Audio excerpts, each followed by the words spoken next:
Hello everyone, how's it going? Last time I did a hitting video with softball and baseball. This time I thought I would do some pitching. I had very good luck. As a pitcher, I pitched for 8, 9, 10 years between Little League and high school, and then I was a coach for 20 years, and I had one year where I had 5th and 6th grade boys. I had 11 kids on the team, and I had 9 pitchers, and we came in first place. So yes, you can have as many pitchers as you want. As long as you know how the mechanics work, you can do it. You can have as many.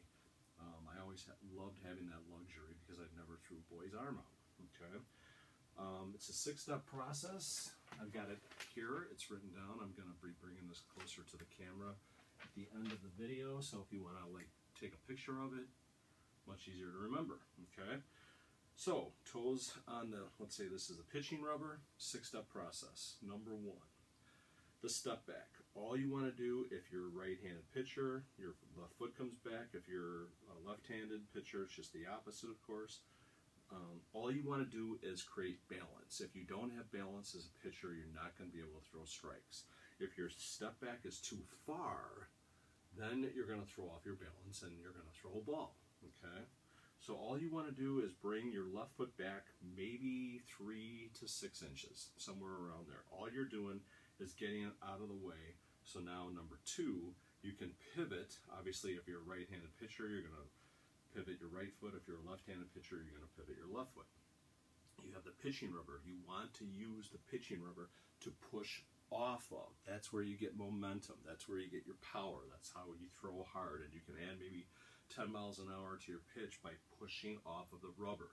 All of your power is generated by your lower body, not your upper body. Okay, it all comes from your legs. So, step back is number 1. Pivot, put your foot parallel and up against the pitching rubber is 2. Now your left back pocket is going to be facing the batter. That's 3, the target. Now, this is important, number 4, because this will dictate if your ball goes left or right or over the plate. Your body is going to follow your foot, and your arm is going to follow your body. So all 3 are going to go in the same direction. So if you come down and you are too far left of the middle of your 2 legs, you want to come down pretty much right on, or maybe a little bit to the left. That's why I have this stick here. So if your body comes down to the left, your foot's gonna go to the left, your body's gonna go to the left, your arm is gonna go to the left, and then you're probably gonna throw outside to a right-handed hitter, inside to a left-handed hitter.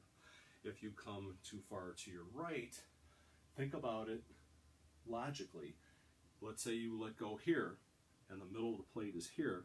Well, that's how far to the right your ball's gonna go, because your ball's not gonna go on a 45-degree angle back to the center of the plate. It's just simply going to keep going. And if you start off a 1.5 feet to your right, the ball's going to end up a 1.5 feet to your right. Okay? So, number 1 is your take back. Number 2 is your pivot. Number 3 is the back pocket. Number 4 is where your foot comes down. You point your toe at your target, which is your catcher's mitt. Number 5 is your release point. Your release point means where do you let go of the ball. Basically, for me, it's like it's like an L shape, 90-degree angle, like an L, and it's about a foot to the right of my head. If you come in too high, you might be causing problems. If you come in too low or too outside, you might have problems. So if you come down right about here and let go, then the last step, once you throw, then your right foot has to come here, because the minute you let go of the ball, now you're a fielder. You're no longer a pitcher. Okay?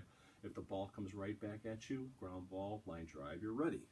If not, if you pitch it and you fall to your side, you get ground balls that go right up the middle, and you no longer can get that batter out. Okay?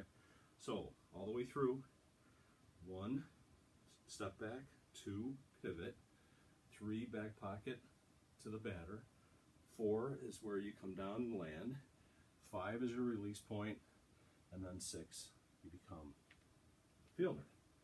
So here you go. If you want to just take a picture of this. So there we go. So number 1, you have your step back. Number 2, you have your pivot with your foot. Number 3, you have your back pocket to the batter.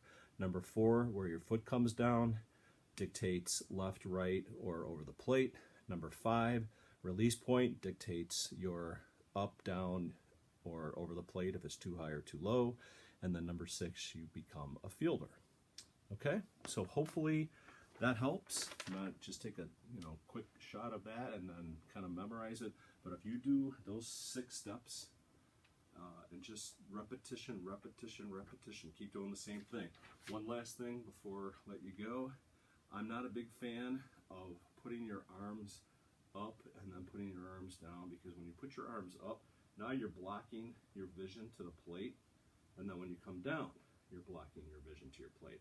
I always, as a pitcher, I always kept my arms down low, like so, and then that way I was able to focus on my target the entire time, and I threw a bunch of strikes. I was very good at throwing strikes. So there you go. I hope that helped.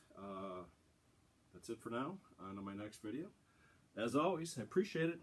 Have a good one.